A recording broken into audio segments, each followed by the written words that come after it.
రాష్ట్ర ప్రభుత్వం కూడా దానికి పంపించింది రెజల్యూషన్. మరి ఆ రాష్ట్రపతి కూడా ఆమోద ముద్ర వేస్తే చంద్రబాబు నాయుడు దాన్ని జాబు రాసి నితిన్ గడ్కరీకి జాబు రాసి ఆపాడు.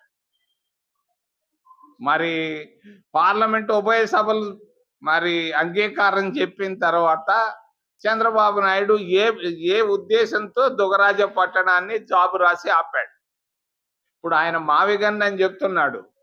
మరి నీవు దుగరాజ పట్టణాన్ని రాష్ట్రపతి ఆమోద ముద్ర వేసిన తర్వాత నువ్వు కాదన్నావు కదా. ఇప్పుడు జగన్మోహన్ రెడ్డి కూడా మావిగన్ అన్నాడు. మీ అందరికీ తెలియనటువంటి విషయాన్ని ఒకదాన్ని చెప్పదలుచుకున్నాను.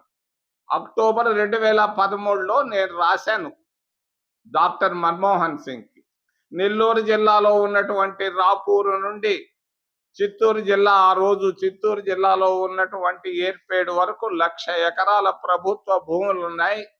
కావలసినటువంటి నీళ్లు సోమశిల కండలేరులో ఉన్నాయి. అంతర్జాతీయ విమానాశ్రయం ఉంది. 7 జాతీయ రహదారులు ఉన్నాయి.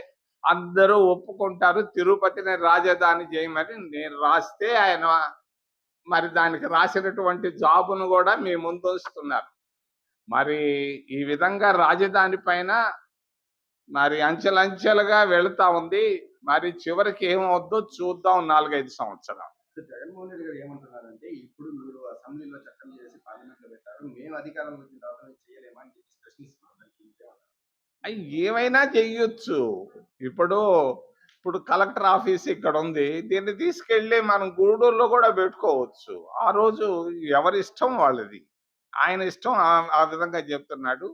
చంద్రబాబు ఇష్టం చంద్రబాబు చెప్తున్నాడు. నా ఇష్టాన్ని కూడా నేను చెప్తున్నాను. ఎవరి ఇష్టం. ప్రజాస్వామ్య దేశం. ప్రజాస్వామ్యంలో పలు ఆలోచనలు వస్తుంటాయి. ప్రజలే దీనికి నిర్ణయిస్తారు. చంద్రబాబుని మా జిల్లాల్లో ఏమంటారు మీ అందరికీ తెలీదు. తొందర బాబు అని అంటారు. ఆయనకి చాలా తొందర. హైదరాబాద్ నుంచి విడిపోయాం. హైదరాబాదు విభజన చట్టంలో చెప్పారు 10 సంవత్సరాలు 20 సంవత్సరాలు ఇక్కడే ఉండొచ్చు అని చెప్పారు. మరి ఇప్పుడు పంజాబ్ లో కూడా విభజన జరిగింది. హర్యానా, పంజాబ్. ఇప్పటికీ చండీగఢ్ కామన్ క్యాపిటల్ గా ఉంది.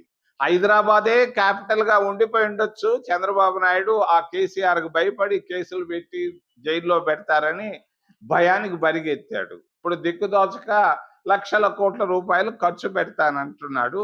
ఆయన ఆలోచన ఆయనది, జగన్ ఆలోచన జగన్ది, చంద్రబాబు నాయుడు ఆలోచన చంద్రబాబు నాయుడుది, చింతామోహన్ ఆలోచన చింతామోహన్ది. మరి చూద్దాం, సమయం ఏదైనా కూడా నిర్ణయిస్తుంది.